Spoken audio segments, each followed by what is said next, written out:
What's going on, y'all? We're back. Welcome. I'm just glad I survived that vacation last week. 15, 20,000 steps. Survived vacation. It was almost 20,000 steps a day at Disney, man. And you got a pregnant wife. You're trying to make sure she's having a good time. Smallest violin right here.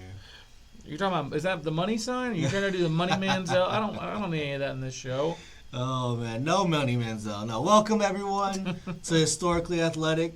Super Bowl week. This is our Super Bowl edition here. We're excited to bring it to you. We're going to try to get on our YouTube vlog, I guess you can say.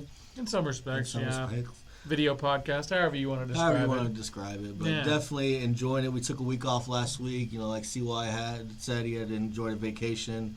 And leading into the Super Bowl for this week, Super Bowl 51.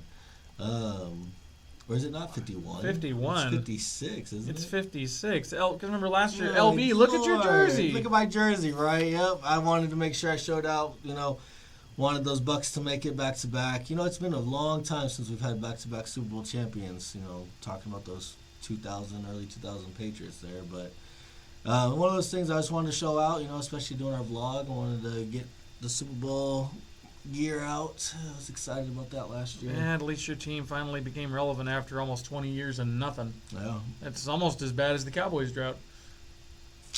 Yeah, that drought still continued, too. Yeah, unfortunately. Even still, guys, really appreciate y'all listening. Really appreciate y'all tuning in. Hope you can deal with both of our beards. So this is going to be kind of an interesting setup that we're going to kind of throw at you in this particular week. There's a lot of hoopla that kind of surrounds this, this time of year. And, of course, you've got your two Super Bowl teams this year. On one side of the bracket, you've got the Los Angeles Rams, and they're playing in a home Super Bowl, which there'd never been a home Super Bowl in of any kind in the NFL's Super Bowl era until last year when the Bucks made it. And they ended up two back-to-back and it's now. Back-to-back years. It's just a weird chance. Just strange It's happenstance. really crazy. I just never would have expected 54 years of not ever having it, and then all of a sudden back-to-back. It's kind of cool. Still, you have to give the Rams credit for fighting through. They had to beat some really good teams to get to this point. Obviously, had to go through the Bucks, and they obviously took care of the Niners, even with the sloppiness that ensued to make that happen. And the Bengals, my mighty Cincinnati Bengals that I have picked throughout this entire playoff run. The playoff runs, I will give you that because I did not. I had Tennessee, man. I had Tennessee taking overrated, and I said that the not. entire year. I said it the entire year. Yeah, I was like, I like Tennessee, but I didn't love them. I don't know why. I just didn't believe in them. But even still, what we're going to do to kind of get rolling is we're going to give you just, I guess you could say, our favorite Super Bowl memories, kind of give you some background on the Super Bowl itself. I know with a lot of our content that we've already put out that we've covered a lot of Super Bowl champions. But this is more kind of an all-encompassing thing. I know Big J has pulled quite a few, I guess you could say, fun tidbits and stats about the game when it comes to, like, commercials, when it comes to how much ad space costs, when it comes to a Super Bowl spot these days, and what it's been in the past. Some fun, random little tidbits there. Yeah, just fun stuff that, quite frankly, you aren't going to always hear in this type of format. And I was reading an article a couple days ago that ESPN put out about the history of the Super Bowl in L.A. And as a Cowboys fan, it made my ears perk up because the last time the Super Bowl was in L.A. was when the Cowboys played the Bills in the Super Bowl in January of 1993. Yeah. And that was at the Rose Bowl in Pasadena. That was that big blowout game against the Bills. Which no one really expected. Everybody thought the Cowboys going into that game were just still a little bit too young. Right. Even though they had just beaten the mighty 49ers and Steve Young and Jerry Rice on the road to punch their ticket, everybody was like, Buffalo's been to back-to-back Super Bowls. They are more experienced. And Ken Norton was like, I don't know if losing twice is an advantage. And it showed out. Dallas was way too much for Buffalo to handle in that Super Bowl. But at the same time, it's just crazy to think that LA hasn't hosted a Super Bowl in almost 30 years. Yeah. I just never would have expected that. But after the Rams, of course, left for St. Louis, and then the Raiders went back to Oakland at that point, then LA didn't have a team for quite a long time. For a while, yeah. So. And then, it's kind of cool, too. Like I said, we talk about history here on Historically Athletic, and the fact of the matter that, it is coming back. The Super Bowl's coming back to LA, like you said, after about almost 30 years. In the Kroenke Dome. In the Kroenke Dome, which that's what I was getting to. It's, first year that they had full support, full fans in the stadium at their new stadium. I mean, this is only a 2-year-old stadium now, and already they are hosting their home team in the Super Bowl. Pretty amazing when you really think about it. It's neat. It's a really cool thing. Yeah, but do the Rams actually have fans?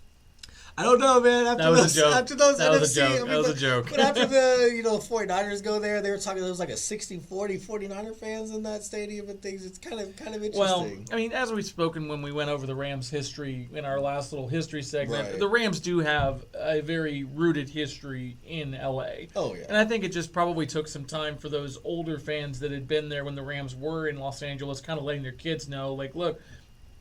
They've been here previously, and we're here for a long time, and I don't think they're going anywhere. No. And now, especially, like I said, their new stadium, 2 years old, and they're hosting their home Super Bowl. And they've got a good team to boot. Exactly. So that's going to obviously attract these younger generations and things like that. So hopefully start new fans, lifelong fans, things of that nature. You would think. But, again, this Super Bowl, of course, will be taking place at the stadium that we've been mentioning, SoFi Stadium in Inglewood, California. Formerly the same city that the Los Angeles Lakers played in at the Great Western Forum for years. It'll be on February 13th. It'll be this Sunday. And, of course, it's going to have the Rams and the Bengals. And it's just one of those things that you have to think about the history of the NFL at large. Because this is going to be the 8th Super Bowl that's being played in Los Angeles. It's the third highest total of any market, even after a almost 30-year hiatus in hosting. They only trail Miami and New Orleans for the most amount of times hosting the Super Bowl, which is nuts. And it kind of all started in LA when we were talking about the Super Bowl era for the most part. Yeah, because you had the Packers and the Chiefs starting out in '67, and it wasn't even called the Super Bowl at that point. Yeah, it was the AFL NFL championship game. The Max McGee, the World Championship. The Max McGee, I'm hungover. I really hope I don't play that much, and then he ends up winning MVP. Right. So. Then you had about 62,000 fans there. The tickets were nowhere near as expensive as they are these days. Like that. It wasn't sold. It wasn't sold out. It was one of those things where it was very much a new venture, but everybody on Green Bay's side thought they were going to blow the Chiefs out, and that just didn't happen. No. So, you had Super Bowl I to kind of get rolling, and then a couple years later, Super Bowl VII ends up hosting. One of the greatest teams of all time in the Miami Dolphins, who ended up going undefeated in that season and capping the year in January of '73 at the LA Memorial Coliseum. And you saw a huge uptick in numbers for that attendance. There's 90,000 people in that old stadium. I mean, that's a 30,000 person jump in 6 years? So the league grew a lot. Very much so, very much so. And like you're talking about, as far as the cost of a ticket to go, back for Super Bowl VII. The cost to get in was just $15, which is roughly converted to nowadays about only $98. Still not bad. If it costs just $100 to go to a game, you're betting I'll be there. I mean that's incredible, especially compared to what it actually is right now. Yep, and that was the whole Garo Yepremian. They're trying to do a 17-0 final score for the 17-0 perfect season, and the kick gets blocked by Washington, and then Garo Yepremian, the Dolphins kicker, ends up recovering the ball, tries to throw it. One of the great bloopers in NFL history, and it gets returned for a touchdown. The Dolphins lose their shutout bid. They lose the 17-0 potential score. Just funny what happens when you try to outsmart the game. Yeah, that's what it is. You see a lot of that throughout history, and we're going to get to some of those classic games of Super Bowl past and things like that, because that's what it kind of turns out to be is, people try to get too cute. They try to think too much about it, and it ends up backfiring, Just keep playing the game that you've played to get you to that point. Exactly. So the next one was Super Bowl XI, and that was when the Raiders finally got over the hump, and this is kind of appropriate in a lot of different respects. First of all, it's, of course, a California team playing in the Rose Bowl. Yep. So you have 103,000 fans in there in that stadium in January of '77. The Raiders end up beating the Vikings 32-14. But this is significant because of the coach that ended up winning this Super Bowl for the Raiders. Mm-hmm. That was the year that John Madden finally got over that hump after being denied for years by the Steelers dynasties in the 70s. Yep. I mean, that was huge. And one of the all-time, great. When you think of NFL football, when you think of just football in general, it's hard not to think of Madden. John Madden. I mean, the video game, so many different Him generations. being an throughout announcer history. for all those years with Pat Summerall. Yeah, and he actually used to actually play. Rest in peace, John. Thank you for your contributions thank you for to the everything. game. Because if it wasn't for you, man, it's just you. And he did so much for the game as far as generations across 70 years almost. It's absolutely insane. And, he started off actually as an offensive lineman for the Packers, for Vince Lombardi's Packers, but way back in the 60s. He got hurt before he ever actually played, but then that's when he went into coaching. And so it kind of just, history from there. I just remember, the main image that I think of with that Super Bowl, though, is, number one, Willie Brown making that pick six. Yep. That 75-yard return. You see his, face going, and, you can just see his eyes just get huge because he knows what's happening. And then, of course, John Madden getting lifted up. And the players could only hold him up for so long. Because he's a big dude. He's a burly guy. He was dropped by Ted Hendricks and John Matuzak. So, go freaking figure, right? That's so funny. But yeah, that was Super Bowl 11. So, already in the first, 11 Super Bowls, LA's hosted 3 of them. Mm-hmm. So that's pretty incredible right there. And then, of course, Super Bowl 14, that was going to be... interestingly enough, 3 years later. Yeah, but the kicker is that was another Los Angeles Rams appearance in a Super Bowl, but they technically weren't playing in their home market because they were playing in Pasadena. Yeah. They weren't playing in their actual home stadium. They weren't either. I believe at that point they were either still in the LA Coliseum or they were in the stadium in Anaheim. I can't remember. I think they may have shifted to Anaheim at that point. I'm not 100%. But they played in front of a record crowd of almost 104,000. And the Rams played them tough, but that was the last victory of the Steelers dynasty in the 70s of 4 Super Bowls in the 70s. Yeah. And that was John Stallworth's coming out party. Oh, yeah. He definitely had a great game that game. And, I mean, Pittsburgh just kind of dominated. It was 31-19 was the final score. But they didn't necessarily dominate throughout the game. They actually trailed at halftime 13-10. But in the fourth quarter, their experience and their confidence in their game plan really showed through. Yeah, it really did. But then... The next one was actually going to be kind of a weird one because I thought in the early 80s Dan Marino had already gotten to the Dolphins at this point. This was before the Marino era started. Mm-hmm. So it was the Redskins football team.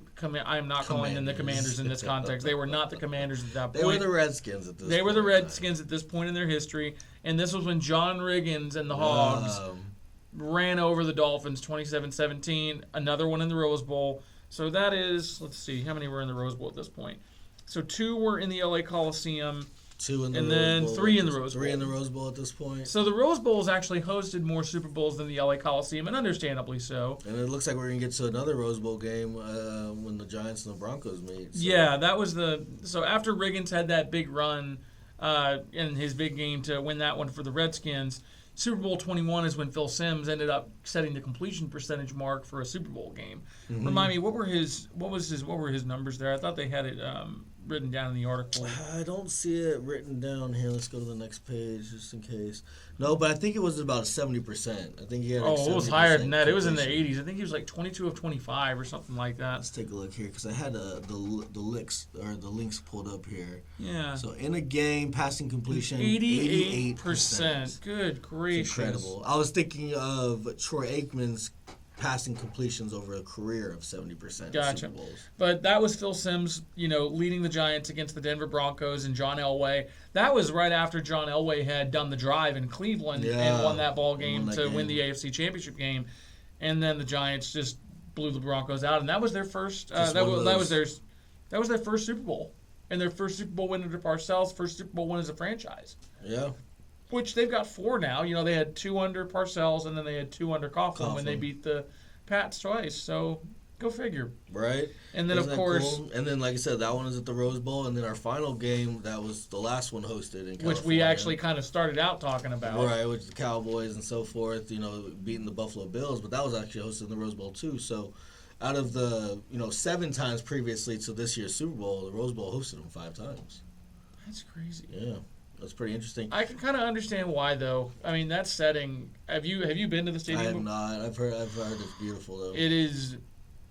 I mean, it's in the Arroyo Seco. It's right next to a golf course. The Santa Monica Mountains are right there. It's picturesque. Yeah. It is really that gorgeous. And during a big occasion like that, there is no place else that I'd want to watch a football game. That's cool. And that's a big statement. Right.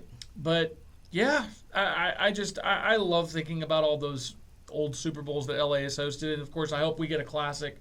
I hope we get one that comes down to the wire and it comes down to a kick like a lot of these playoff games. This has been one of my favorite playoffs runs in terms of all the games that I've enjoyed in years. Oh, yeah, it definitely has. I mean, a lot of the teams in the AFC and the NFC, they are young teams and they're developing so well. They got, good quarterback. We got good young quarterback coming out. And I really do think that this year with the first ever, 7 teams from each division in the Super Bowl, in the playoffs, I think it really attributed to the success that we've seen in the playoffs. To a certain extent. Obviously there were wild card, there was a couple of blowouts. There were a couple of blowouts. The Bucs obviously just slobber knocked the Eagles. And then I'm trying to remember what the other blowout was. The Arizona Cardinals. They got walloped by the Rams.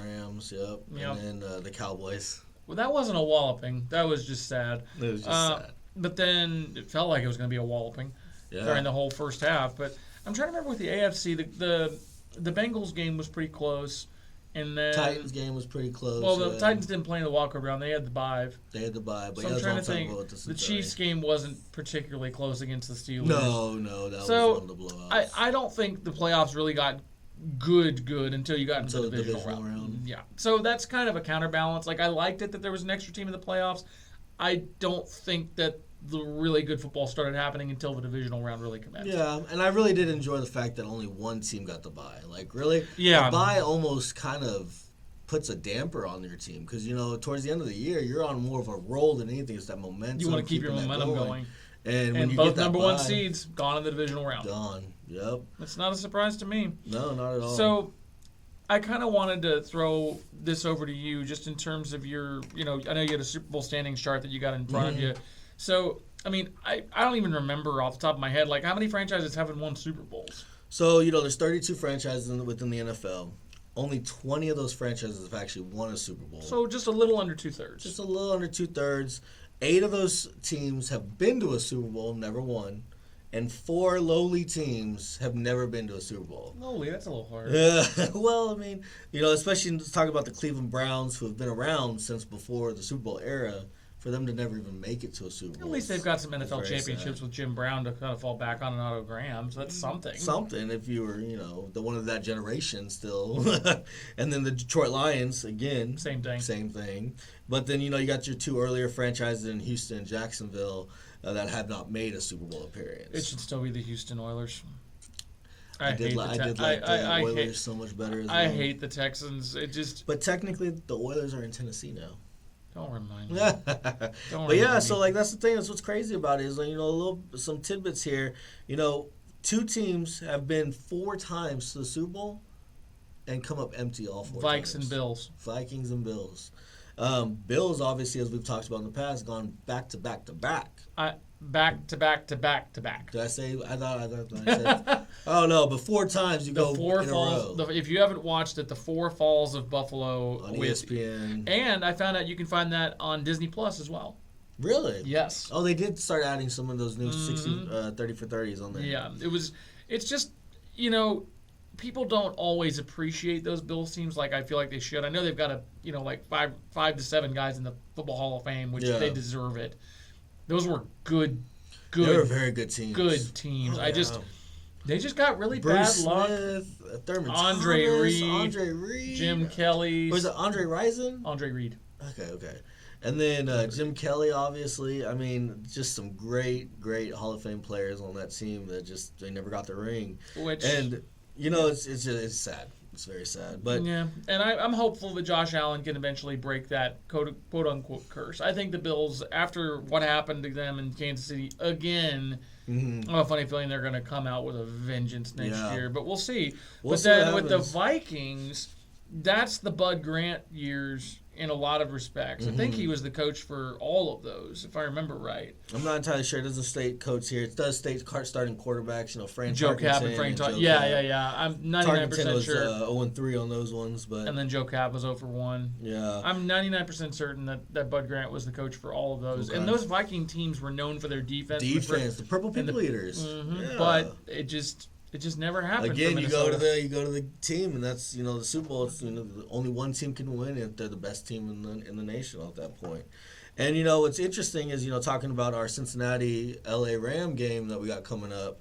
Cincinnati's been to the Super Bowl twice, but they have yet to win. So they're 0-2 in the Super Bowl. They lost to the Niners twice in the 80s, for those of y'all counting. Ken Anderson and Boomer Esiason were the quarterbacks for those teams. Kenny Anderson and Boomer Esiason. Yeah. And then the Rams have actually been to 4 Super Bowls, and they have a record of 1-3. But there is a bit of an asterisk on it in terms of a notation to understand. The Los Angeles Rams have never won a Super Bowl. Yes, the St. Louis Rams won the Super Bowl. And the Los Angeles Rams are making their second appearance in the Super Bowl. Yep. Because the St. Louis Rams made 2. To LA, yeah. Correct. And so this will be very interesting to see, who's going to come out on top. It'll be interesting to talk about. We're going to talk about that a little bit later when we talk about our picks and so forth. But a little tidbit here, there's only 4 teams that have made the Super Bowl. Wait a minute. This is the Rams' 5th appearance. My apologies. I forgot about the Jared Goff one when they had Todd Gurley, when McVay went to his first one, and then they put up 3 points. Yes, they against sure did. Belichick. Yeah. And so like I was saying, there's 4 teams that have made the Super Bowl and won, so to hold that undefeated style record.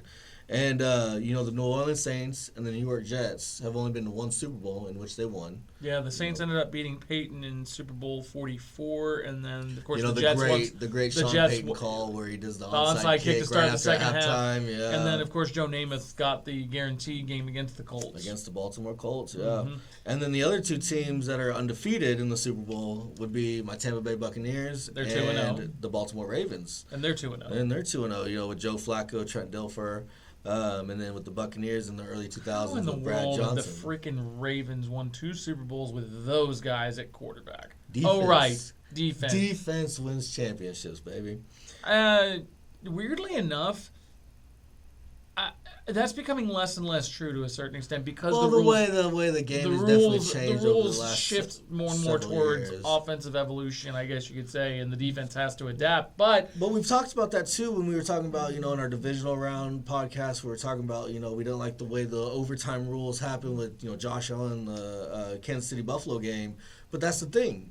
Defense wins you championships. Defense is going to get you to that next level. If you can't stop them in overtime from scoring a touchdown, then you don't deserve your chance. To a certain extent. To an extent. A lot of people are going to be kind of on the fence about that. A lot of people. I'm not on the fence about it. I think it should be college rules. Yeah, I still like that defense style where you got to stop them. If you want to win, you have to stop them. Yeah, but at the end of the day, to a certain extent, that's deciding your fate on a coin flip. I know you obviously have the opportunity to stop them. It's very unfortunate. But it's a little rough. But again, you can also look at the Bengals games, where they've, gone into. I thought they went into overtime once in this.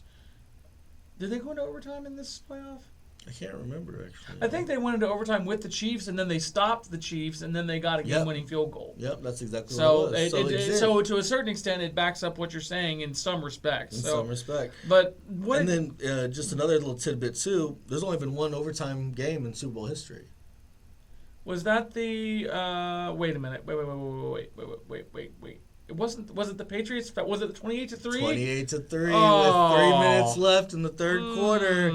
Came back, tied it up in regulation, and Brady got the ball and started, and obviously And the Falcons are still 0-2 in Super Bowls. Yep. So some fun tidbits there. As a matter of fact, talking about the Patriots, they obviously have the most Super Bowl appearances with 11.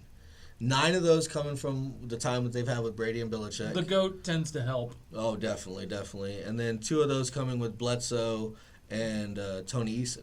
Yeah, Tony Eason kind of got eaten up by the monsters of the Midway, a.k.a. the 85 Bears. Yeah. That was a 46-10 thrashing. That was bad. Thrashing.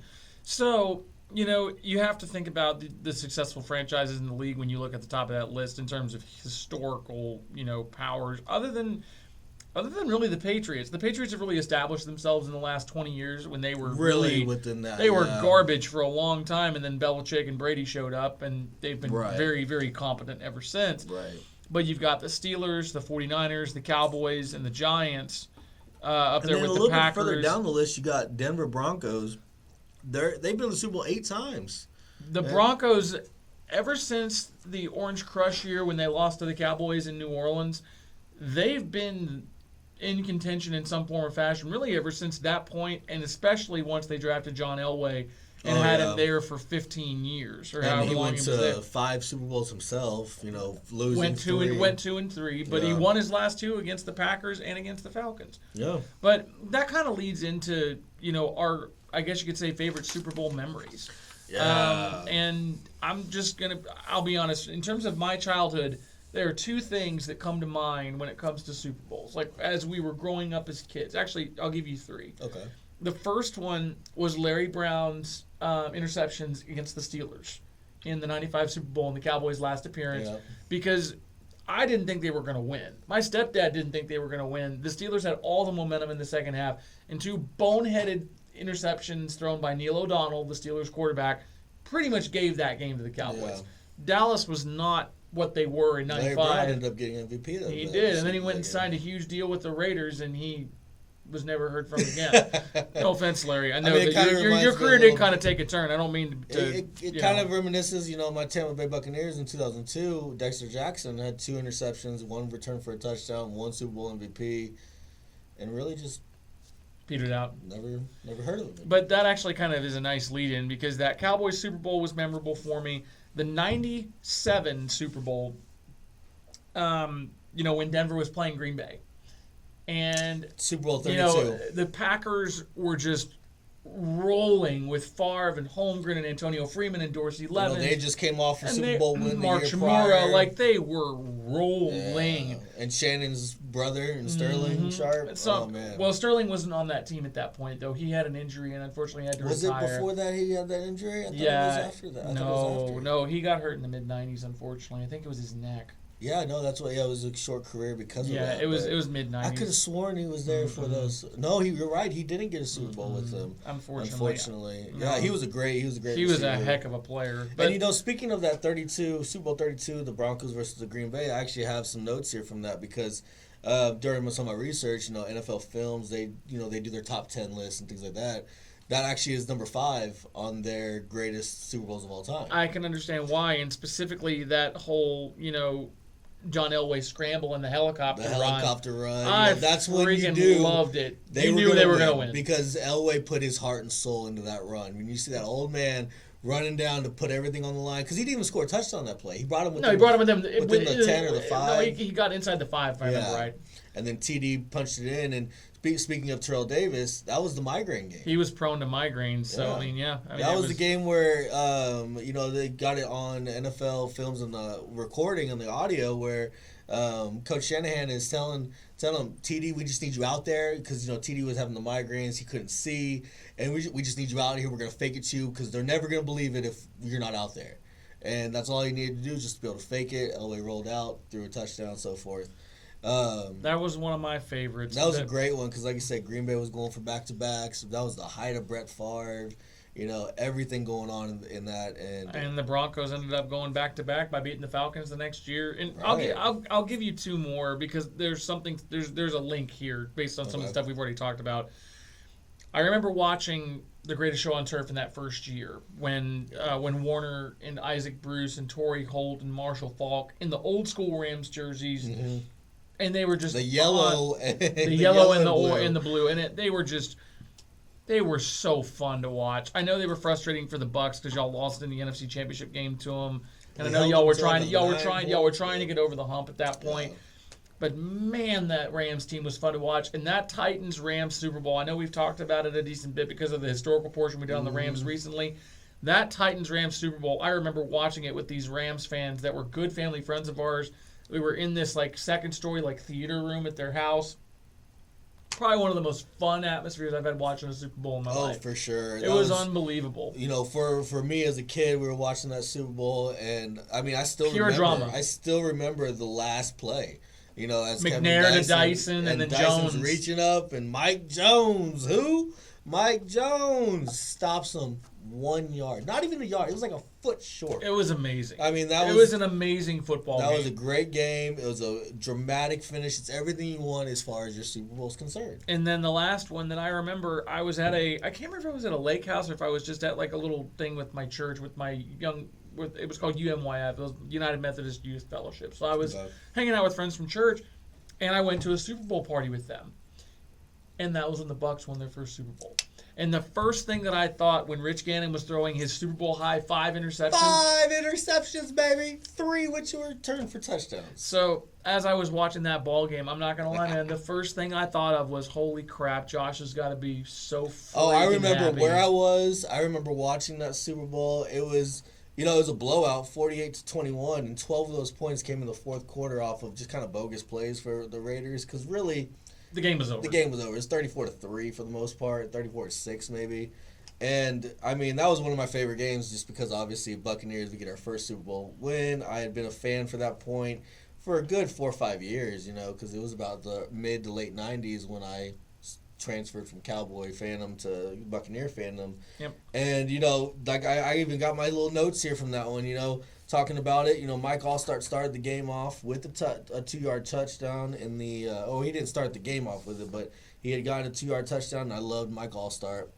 Allstott was a beast. The A-train, baby. Oh, yeah. And then, like I said, 3 interceptions were returned for touchdown. Dwight Smith with a 44-yarder in the third quarter, and then 2 fourth-quarter interception returns, which was Derek Brooks' 44-yard, which I still remember very vividly, holding that arm up while he's coming through. And then, again, Dwight Smith with a 50-yard interception return in that game. So kind of surprised Smith didn't get MVP. I think it was Dexter Jackson. I think the stats are wrong here, because Dexter Jackson definitely had an interception return for a touchdown and a second interception in that game. That's why he got MVP. So I think the stat is wrong on that. Well, even still, I mean, that was just it was a fun one to watch because I had wanted the Bucs to break through for a long time because I loved watching Rondé Barber. Yep. I loved watching work done before he got traded to the Falcons.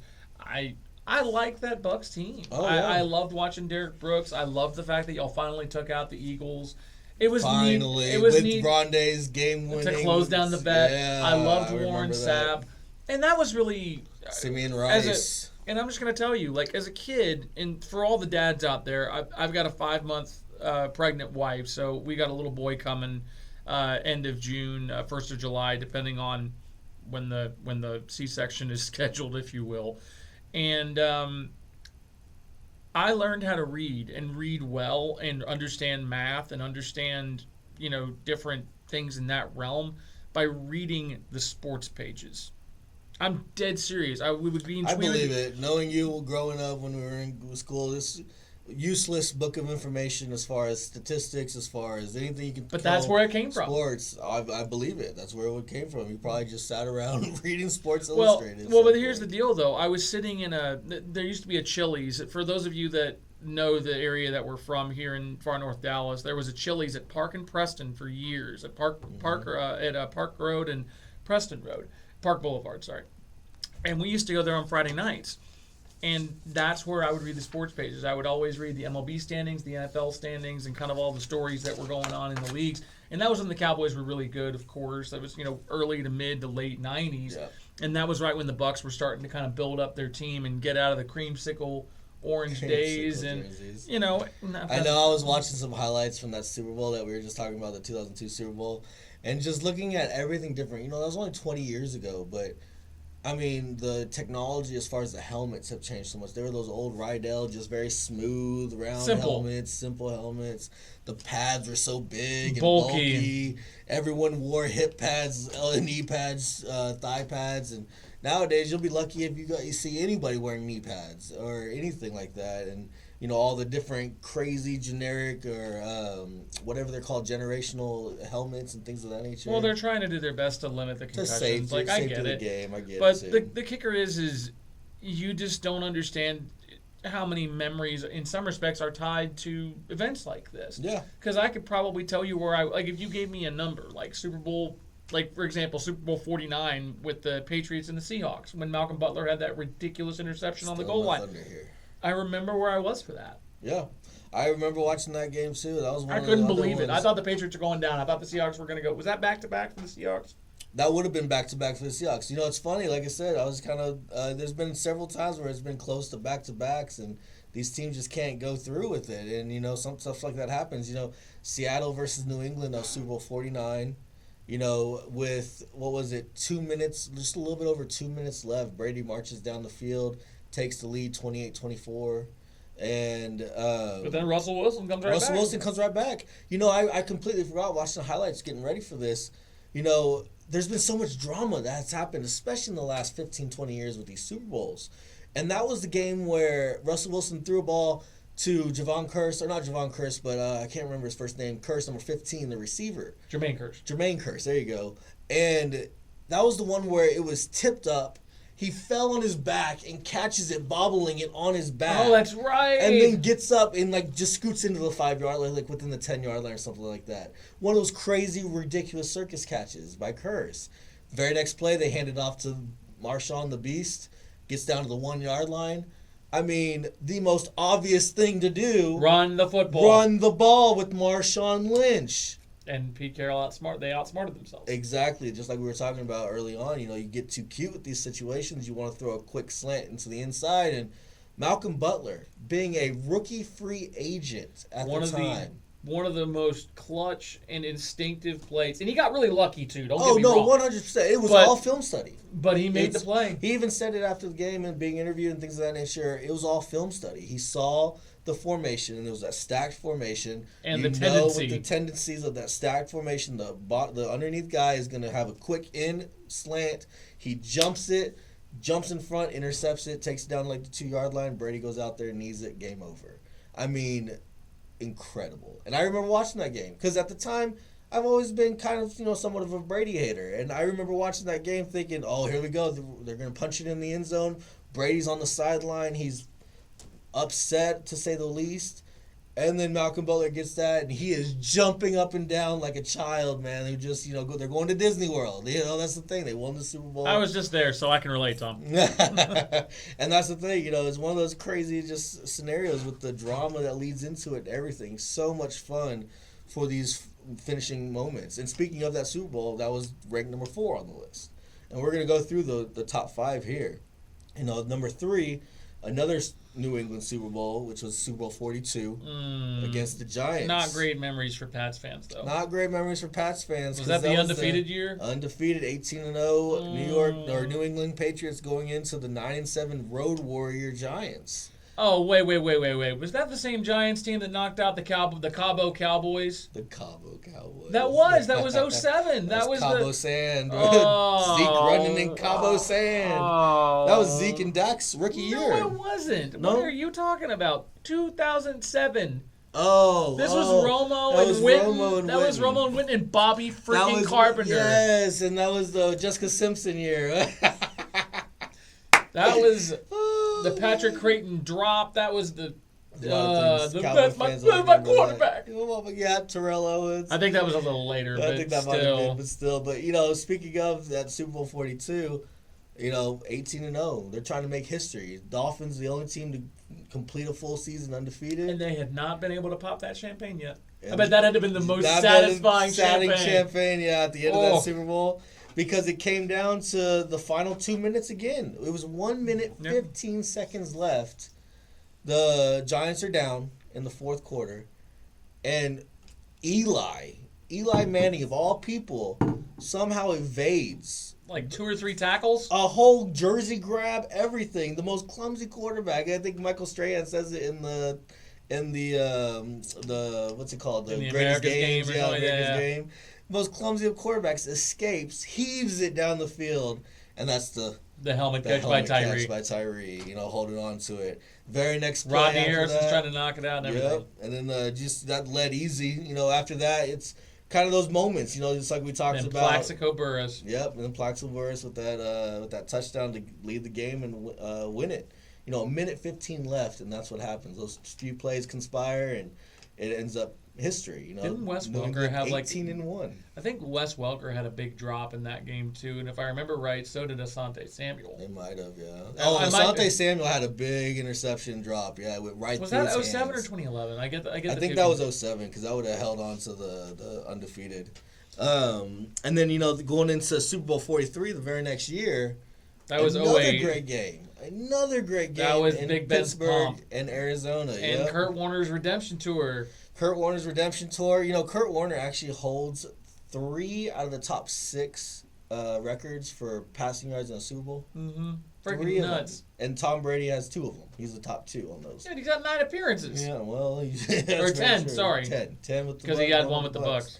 But yeah, that was the game where Pittsburgh, Arizona, great game back and forth. Arizona's marching down the field. They're within the red zone, looking to punch it in before halftime. And James Harrison's 100-yard interception return for a touchdown. I remember watching that. And I remember thinking, is he going to make it? Is he going to make it? Larry Fitzgerald coming out of nowhere, just a couple yards too short, tackles him in the end zone. You know where I was that night? Do you remember a guy named Scott Blasek that we grew up with? I think so, yeah. I was watching that with our old middle school quarterback at a Super Bowl That's party. right. He was our middle school quarterback. I think he's an engineer. He went to A&M. Really, really good cat. Real good dude. And I remember watching that. He was a big Steelers fan. Yeah. And I was like, there is absolutely no way that they're going to stop Arizona. Because that was Larry Fitzgerald's coming out party. Larry on the Fitzgerald national had like an stage. 80 or like a 70-yard touchdown. I mean, late the in Cardinals were game. good that year. Cardinals they really were good. And then that interception return changed everything. Not that they didn't fight back. I still say Santonio didn't get his feet in, but watching it, man, it is real close to see if he gets both of them down because that was like the quintessential toe-tapping touchdown to win the game, because that's what it was. It was a game-winning amazing toe tap. play. I mean, I've never seen anything like it. Body control. In that big of a situation for him to make that catch was surreal. Incredible. And it went over 3 Cardinal players. I mean, 3 Cardinal defensemen jumping up trying to swat the ball out of the air, and Big he Ben just happy was able to reach it in the corner. Big Ben, happy retirement. That's probably the best throw of your career. Oh, yeah. Definitely. Unbelievable. Definitely.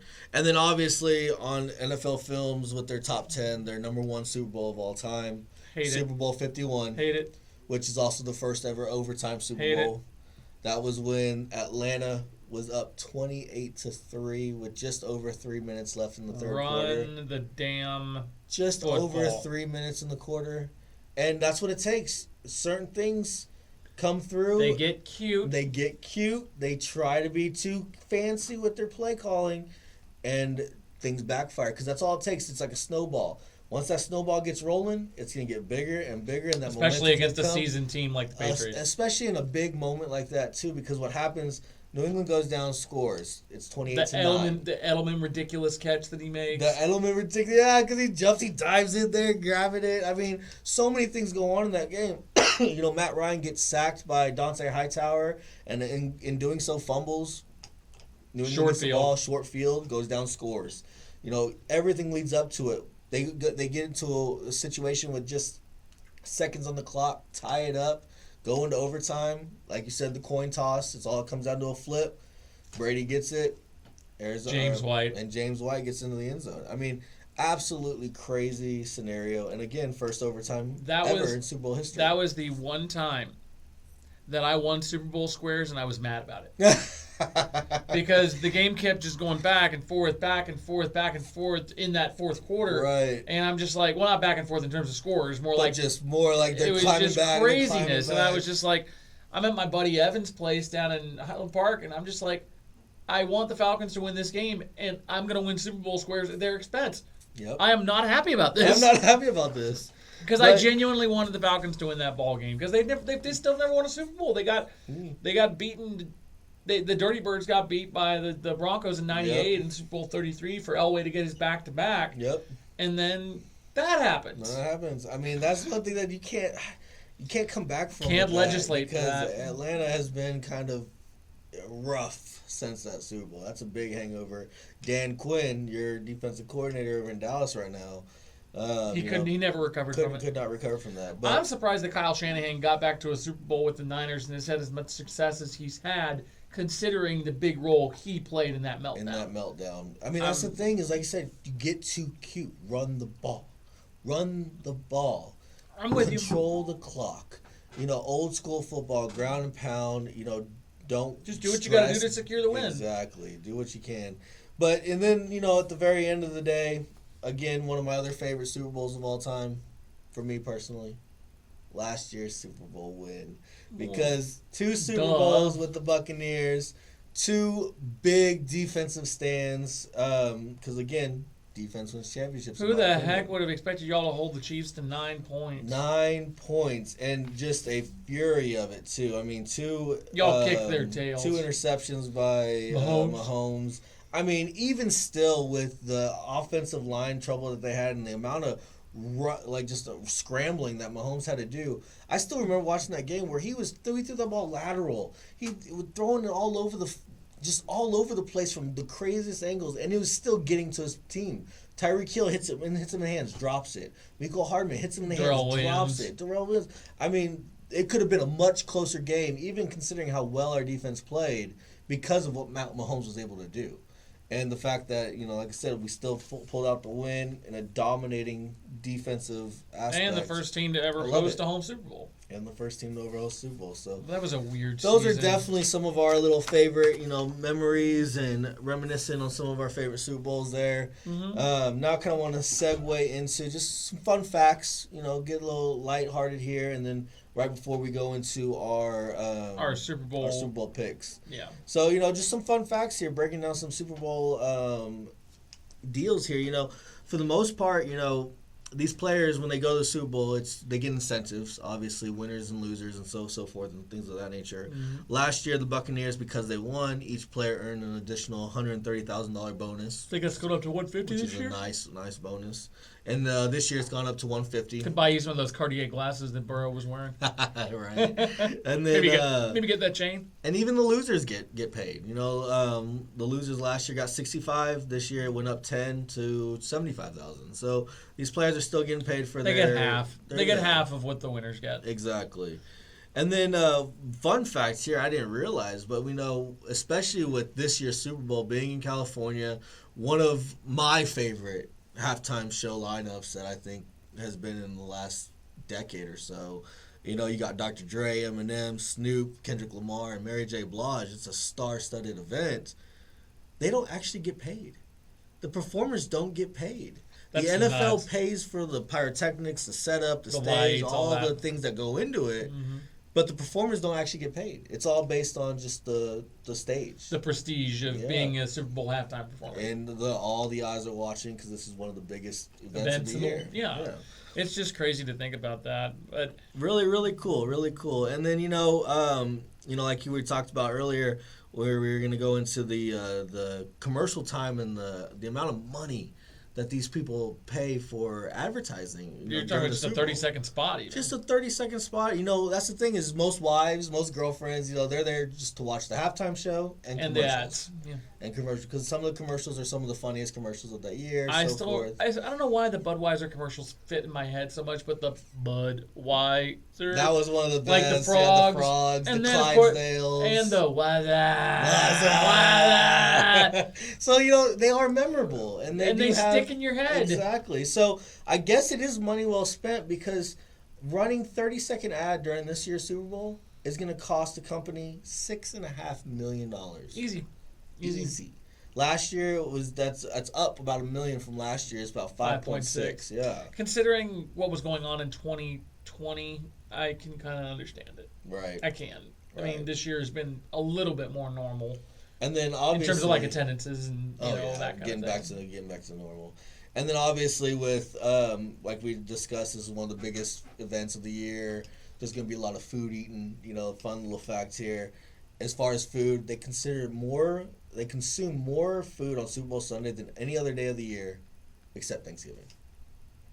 Because of the Super Bowl parties. Because the Super Bowl parties. You got to have the chips, you got to have the dip, you got to have the grill going. Sandwiches, you gotta have snacks. Everything. Yeah, you got to have it all everything, going. Which we'll do something small at the house, but nothing too crazy. Right. I think it'll be fun. Right. Should be enjoyable. But those are just some little fun tidbits, some facts from Super Bowls past and things like that. But I think it's now time to get down to some nitty-gritty picks for our Super Bowl bet and things of that nature. So, Let's start it off by the NFL Vegas Insider odds have the Rams favored at home, which they should be, by about 3.5 points based on Caesars Sportsbook. I wouldn't be surprised if there are more Bengals fans there than Rams fans, I though. wouldn't be either, and that would be kind of funny to see. It's only their third Super Bowl appearance in their franchise's history, and they lost both of them to the Niners. And they Funny- got their long-term fan base in Ohio because they've only been in Cincinnati. So. Funnily enough, the only teams that they've played in Super Bowls are both from California. This is the first time to play one in Southern That's California. funny. That's really true. They lost both Super Bowl appearances to the Niners In the 80s, and now playing the LA Rams. So that is kind of funny. You're right. But yeah, they got them favored by about 3.5 points. Some bookers go up to about 4.5. We got Just because of home field, I'd imagine. right? And the Rams had a better regular season record and blah, blah, blah. Blah blah blah. And the other thing too is they got an over under of about 48. 48 points over under. I'd actually take the over on that. I don't know. It's going to be interesting. I can see it go both ways, especially Of course with the you can. Rams defense. Especially with the Rams defense. The big question, I guess, leading into it is that's the question that the Cincinnati's have to answer all playoffs long is how well is that offensive line going to hold up? And that's probably the biggest key that you have to really look at in this ball game. Not to mention how's the Bengals defense going to hold up against Cooper Kupp and Matt Stafford? Right. And I mean, McVay's offense is OBJ. OBJ's kind of have a little bit of a resurgence on a one-year deal. And Jefferson's no slouch, but there are two things that I hope people are not overlooking when it comes to this ball game. Okay. Tight ends. You have two tight ends that had sprained MCLs in the AFC and NFC Championship game, in Tyler Higbee with the Rams and C.J. Uzomah with Cincinnati. Both of them are very much, as ESPN put it in an article I kind of skimmed through earlier, they're both glue guys for their offenses. They're chain movers. They're good. They're pretty good blockers, so they can open up the run game. They're not flashy names. They're not, but they pick up first downs, and they're good They're good security blankets in a lot of respects, whether you're talking about blocking in pass pro or in the run game or in catching short routes to kind of keep the chains moving and get positive yardage. And I mean, you think about it too. Both teams have very explosive receivers. You got the 3 in Cincinnati. You got the 3, like you said, in L.A. I can't believe I'm saying this, but I actually give the Bengals the edge there. Oh, I would too. I mean, just because you got OBJ and you got Cooper Kupp, which I would give them the edge, but then I think their drop-off is Van Jefferson as their third compared to Tyler Boyd.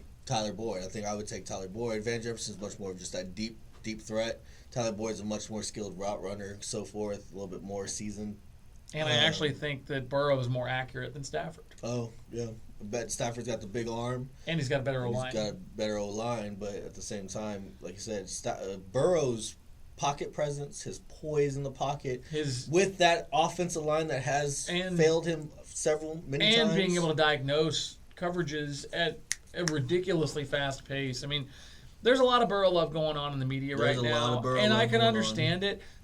That's part of the reason I'm having weird feelings about this, just because I've picked Cincinnati through this entire playoff run. I picked them to beat the Raiders. They beat the Raiders.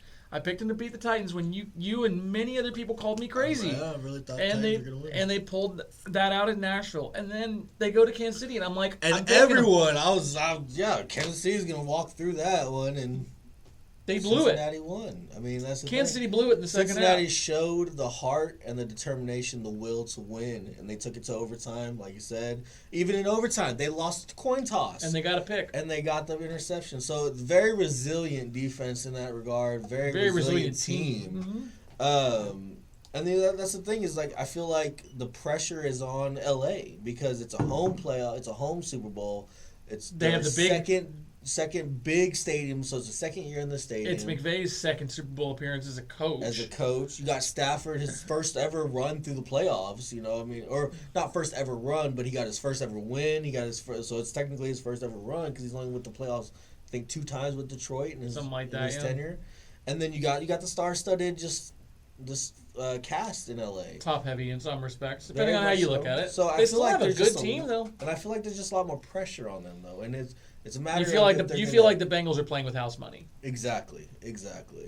And it's gonna be a very good Super Bowl to watch. I hope it's gonna be a great one, come down to the wire kind of deal.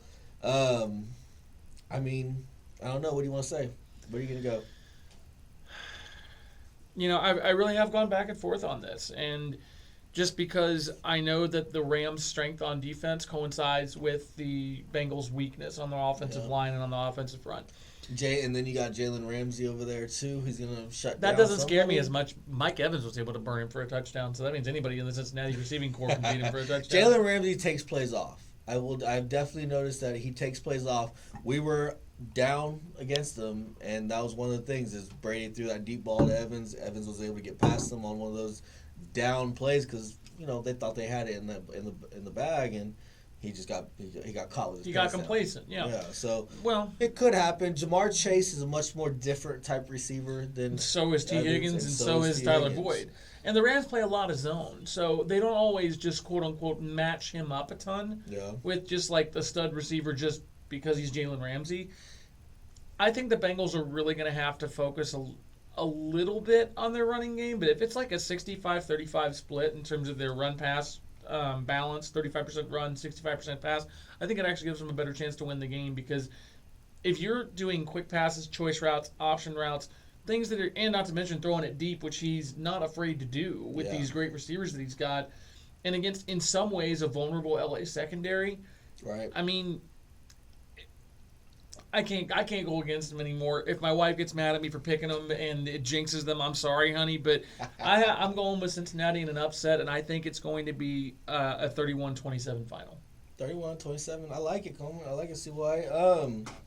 That's the thing is I go back and forth too because I see the scenario. I see the type of the way that these teams are built. I will say if LA is able to get up early, 2 scores on Cincinnati, it might be a long day for Cincinnati. Same thing happened in Kansas City, and they made adjustments. You're right. But the thing is, the difference between Kansas City and LA is that Kansas City's front runners. They're going to get up, and they're going to keep pouring it on. LA, on the other hand, has the team that if they get up, as long as McVay doesn't get cute, like we've talked about with past which, Super unfortunately, Bowls, which he done. can, as long as they just run the ball, control that clock, if they can get up and control the rest of the game from that point, it'll be a long day for Cincinnati. But you've also seen in the playoffs against the Bucs in that playoff game against y'all, they didn't keep the pedal down. You can't run on the Bucs though. That's true. You can't run on the Bucs. But I mean, Cincinnati really has been using a lot of 3 down. Like in the second half, they used a lot of 3 down linemen against Kansas City, and they dropped 8. Stafford did not do well. I can't remember the exact stat that I found, but Stafford did not do well against drop 8 coverage. When you have 8 guys in coverage and you have 3 rushers going after you. Because Stafford is a great quarterback, but he's that kind where he's going to throw it all over the yard. He's a mini Brett Favre. Yeah, he is a gunslinger. He trusts his arm strength. Yes. And I don't know what it is, man, but Joe, it's not even just him. It's what he embodies in the rest of the team in terms of their confidence level. And I just think they're going to play with, I hope they play with nothing to lose, and I just hope they go enjoy themselves. In terms of a homer pick. Like, I really do hope Cincinnati wins.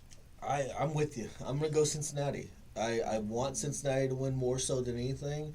It's going to be a good game. Like I said, if LA gets up early on, and as long as McVay does what he needs to do and just run the ball, control the clock, keep the defense. I hope we're not cursing doing them. This and that. I would love to see Cincinnati get their first Super Bowl win, but I think a lot of it has to do with the pressure that's on LA.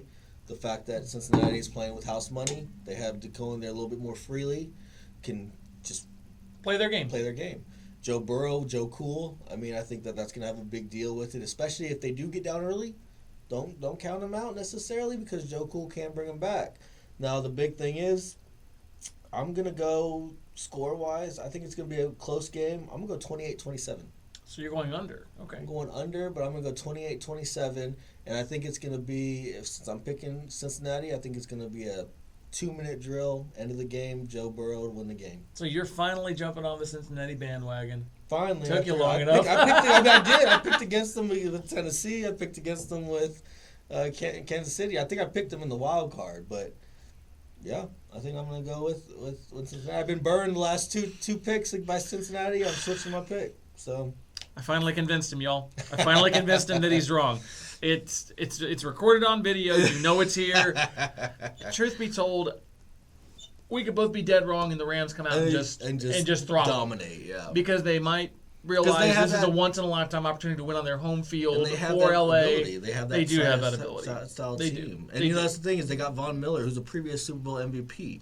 You got Aaron Donald, The best player in the league. The best I player think in the he's league. actually the best player in the And league. going against a mediocre offensive line, it can cause havoc. But if the Bengals get the ball out quickly and they get the Rams to over pursue in terms of their pass rush, Yep. and they run draw plays and screens. Draw play screens. That's a big thing too, because you know how aggressive that defensive front's going to be.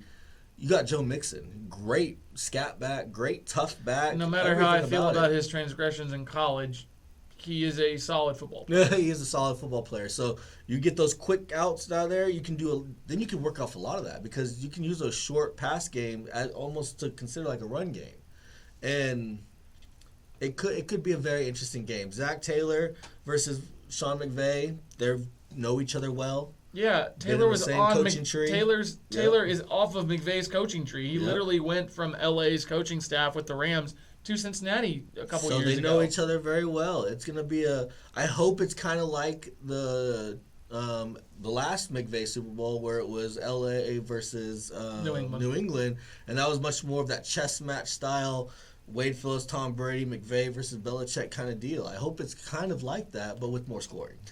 I guess we'll just have to see. But I'm just gonna stick with what I've been doing the entire postseason. I advocated the whole time, and I think I actually mentioned it in the divisional round. I was like, I'm actually hoping for a Rams-Bengals Super Bowl because I think you did mention it was in the divisional. No, yeah, because that was when we played the Rams, and you were picking the Rams. and over of the course Bucs, the Packers were playing the Niners. The Niners. And I can understand why you got on that Niners train after they got out of the Cowboys. They got the Cowboys out. I was like, they got a shot. They got a shot. Because defense and the running game And traveled. if it wasn't for Jimmy G, which we both talked about in the preview. It's just but like, see, that's the thing is Jimmy G and Matt Stafford have a little bit of those tendencies to give the ball away late. So as long as Cincinnati can stay within striking distance, like I said, that's why I'm calling that 28-27.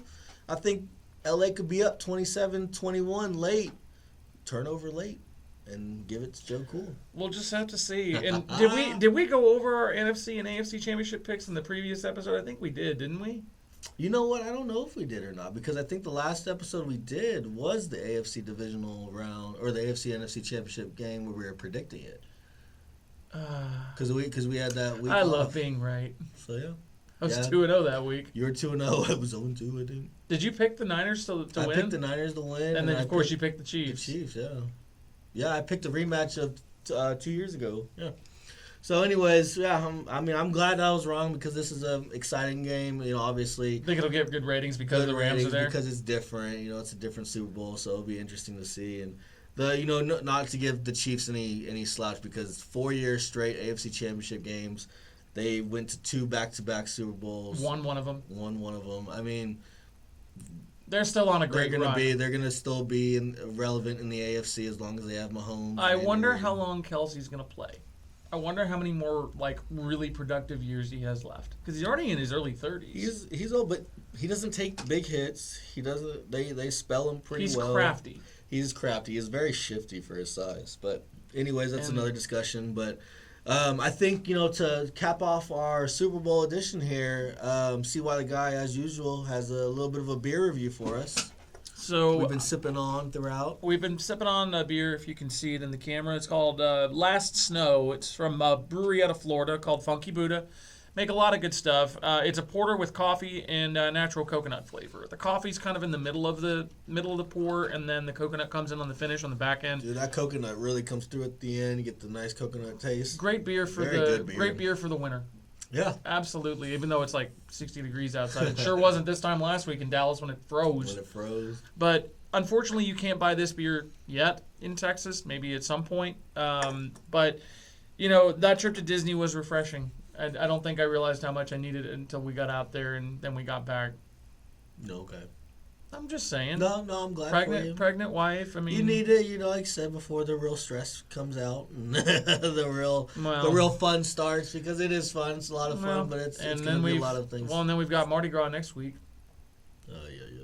It's a family friendly version of Mardi Gras. It's not the French Quarter. So you're not going to get any beads.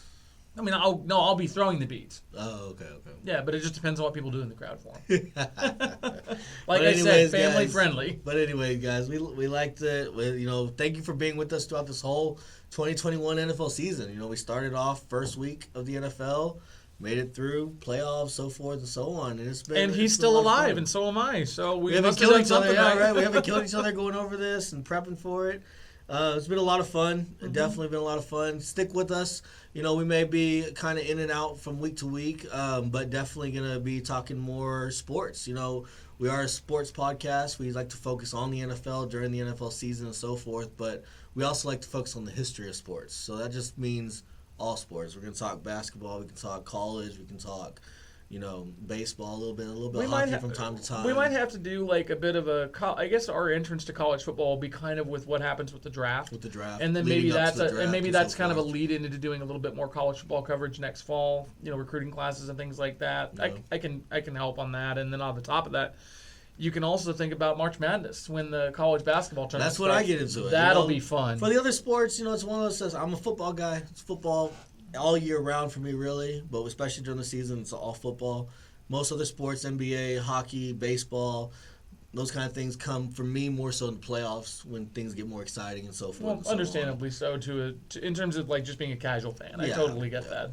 But like I said, we both really appreciate y'all's support and for y'all's attention spans, I guess you could say. And it's kind of a long episode this go around, but again, we had to go big, Super Bowl edition, getting the vlog out, things of that nature too. So definitely have enjoyed it. I've enjoyed it. We're going to continue it. We don't plan on stopping anytime soon. So hope you guys enjoy it too, because you're going to have to put up with us. Absolutely. Hope y'all have a great week and a great Super Bowl Sunday, and we'll catch y'all soon. Take care.